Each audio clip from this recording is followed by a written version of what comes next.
जय श्री कृष्णा। मैं एडवोकेट मंजू। आज अपन पढ़ेंगे टोट सब्जेक्ट की जो अपनी सीरीज चल रही है उसका 6 क्वेश्चन। अपकृत्य के साधारण अपवाद कौन कौन से? अपकृत्य के ये 7 अपवाद है। सहमति से किए गए कृत्य, दैवी कृत्य, असंभावी दुर्घटना, आत्मरक्षा, आवश्यकता जनित कार्य और भूल के अधीन किए गए कार्य, संवैधानिक प्राधिकार। अब अपन इन सातों को एक एक करके एक्सप्लेन करेंगे और पढ़ेंगे अपन। सहमति से किए गए कृत्य मतलब दो व्यक्ति मिलकर आपस में कोई कार्य करते हैं, उसमें दोनों सहमत होते हैं। जैसे कोई कृत्य कर रहे हैं और उसमें दोनों सहमत है, उस कार्य को करने के बाद अगर कोई नुकसान होता है तब भी वो अपकृत्य के अंतर्गत वाद नहीं ला सकेंगे, क्योंकि दोनों की इसमें सहमति है। तो अगर कोई नुकसान हुआ तो उसमें भी उनकी दोनों की सहमति है, इसलिए वो इसके लिए अपकृत्य का वाद नहीं ला सकते। इसमें ये दैवी कृत्य, दूसरा है दैवी कृत्य। दैवी कृत्य का अर्थ होता है कि दैवी कृत्य में क्या है कि जैसे इसके शब्द से ही मतलब ये अपने को समझ में आ रहा है कि दैवी कृत्य होता क्या है। मतलब ये जो ईश्वर की कृपा, ईश्वर की इच्छा से होता है, किसी इंसान की इच्छा से नहीं। मतलब ये एक प्राकृतिक कार्य है, किसी के करने से नहीं होता है। जैसे कि कोई बाढ़ आ गई है, बहुत तेज बारिश आ गई है, आंधी आ गई है, तूफान आ गया और उससे अगर कोई नुकसान हुआ है तो वो किसी इंसान के बस में नहीं होता है, उसको इंसान चाह कर भी उसको रोक नहीं सकता है।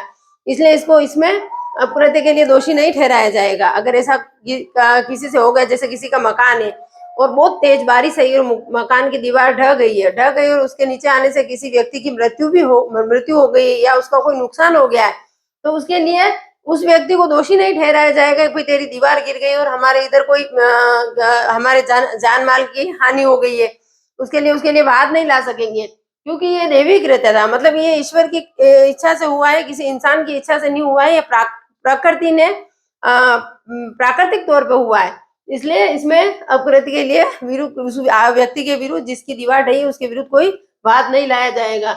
असमवाय दुर्घटना, इसमें क्या है कि ये तीसरा पॉइंट है अपना।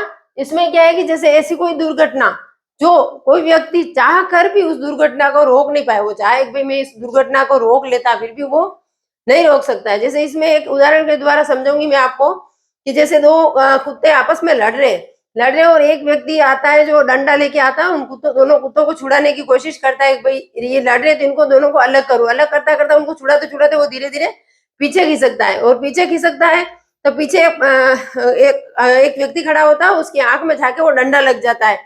अब उसमें वो इसके लिए वो आप अपकृत्य के लिए वाद नहीं ला सकोगे कि भाई उसके नुकसान के लिए आप वाद नहीं ला सकोगे, क्योंकि उसमें वो असंभावी दुर्घटना थी। वो चाहकर भी मतलब उसको रोक नहीं सकता था, उसका उसके हाथ में नहीं थी उस दुर्घटना को रोकना, क्योंकि उसको पता नहीं था पीछे कोई है। इसका एक दूसरा उदाहरण है कि एक चिड़िया है, एक आदमी है जो चिड़िया के सामने जो चिड़िया बैठी है पेड़ पे, उस पर बंदूक चला रहा है और उसके पास ही एक व्यक्ति खड़ा है। तो वो बंदूक की जो गोली उसने उस चिड़िया पे दागी, वो चिड़िया तो उड़ गई और उस पेड़ पे वो गोली लग के सीधी गोली उस दूसरे व्यक्ति की के सिर में आके लग जाती है। तो उसके लिए वो नुकसानी का वाद नहीं ला सकेगा, क्योंकि ये भी असंभावी घटना थी, उसके बस में नहीं थी उस व्यक्ति की, वो चाहकर भी उस दुर्घटना को रोक नहीं पा रहा था। इसी तरह अपन चौथा पॉइंट पढ़ेंगे इसका, आत्मरक्षा। सब अपनी संपत्ति एवं शरीर की सुरक्षा का अधिकार हर व्यक्ति को दिया गया अपने। तो इसमें क्या है कि आप प्रत्येक व्यक्ति अपनी संपत्ति और शरीर की सुरक्षा कर सकता है। जैसे आप अपनी संपत्ति को बचाने के लिए, जैसे आपके घर में कोई चोर घुस आया है और वो आपके ऊपर प्रहार कर रहा है, तो उस अपनी संपत्ति को बचाने के लिए आप उस पर प्रहार कर सकते हो, तो इसमें आपको दोषी नहीं ठहराया जाएगा। मगर इसमें ये होता है कि जैसे जितना वार आगे वाला कर रहा है उतने अपने को करना, उससे ज्यादा अपन बल का प्रयोग नहीं कर सकते। और आवश्यकता जनित कार्य, कोई कार्य, पांचवा पॉइंट अपना है आवश्यकता जनित कार्य, ऐसा कोई कार्य जो बहुत ही आवश्यक हो जाए। मतलब जैसे इसको इसको भी मैं एक उदाहरण के द्वारा आपको समझाऊंगी कि जैसे एक ही लाइन में 8-10 घर बने हुए हैं और उसमें एक घर में आग लग जाती है। एक घर में आग लग जाती है और वो व्यक्ति उसके बीच का एक घर को तोड़ देता है। क्यों?